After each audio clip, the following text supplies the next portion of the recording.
আবারও একটা অথেন্টিক বাঙালি রান্না নিয়ে চলে এসেছি। যদিও এই রান্নাটি কিন্তু আমি অনেক পরে খেয়েছি বা অনেক পরে শিখেছি। আজকের বানাতে চলেছি পাঁপড়ের ডালনা। আমি কিন্তু আমার বিয়ের আগে এই রান্নাটি কোনোদিন খাইনি। আমি আমার শাশুড়ি মার কাছে এই রান্নাটি প্রথম শিখি। যাই হোক, তারপর থেকে এটি খেতে বেশ লাগে।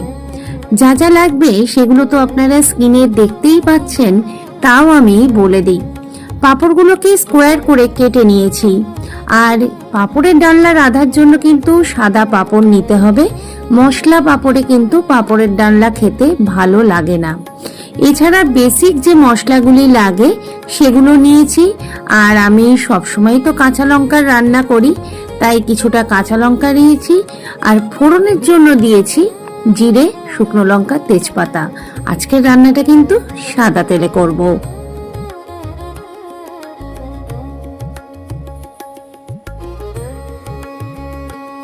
আলুর সাথে ফুলকপি, গাজর এই রকম সবজি দিয়েও কিন্তু পাঁপড়ের ডালনা বানালে বেশ খেতে হয়। যদি মেনুতে কোনো প্রোটিন না থাকে তাহলে কিন্তু সয়াবিনও দিতে পারেন, তাহলেও খেতে কিন্তু মন্দ লাগে না। সমস্ত মশলাগুলো দিয়ে আমি একটা মিহি পেস্ট করে নেব। আর আমি কিন্তু গুড় পাউডার ব্যবহার করেছি।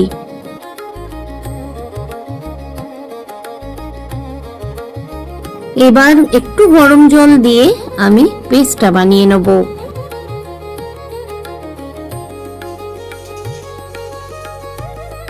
কড়াইতে সাদা তেল গরম হলে পাঁপড়গুলো হালকা লালচে করে ভেজে নেব।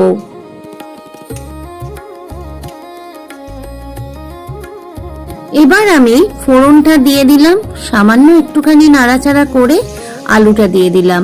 আলুটা লালচে করে ভেজে নেওয়ার পর মশলাটা দিয়ে ভালো করে কষাতে হবে। যতক্ষণ না আদা টমেটোর কাঁচা গন্ধটা চলে যায় ততক্ষণ কিন্তু কষাতে হবে। মশলা কষাতে কষাতে তেল সেপারেট হলে সামান্য গরম জল দিয়ে ভালো করে ফুটতে দিতে হবে। আলুগুলো সিদ্ধ হয়ে গেলে ভেজে রাখা পাঁপড়টা দিয়ে দেবো। তারপর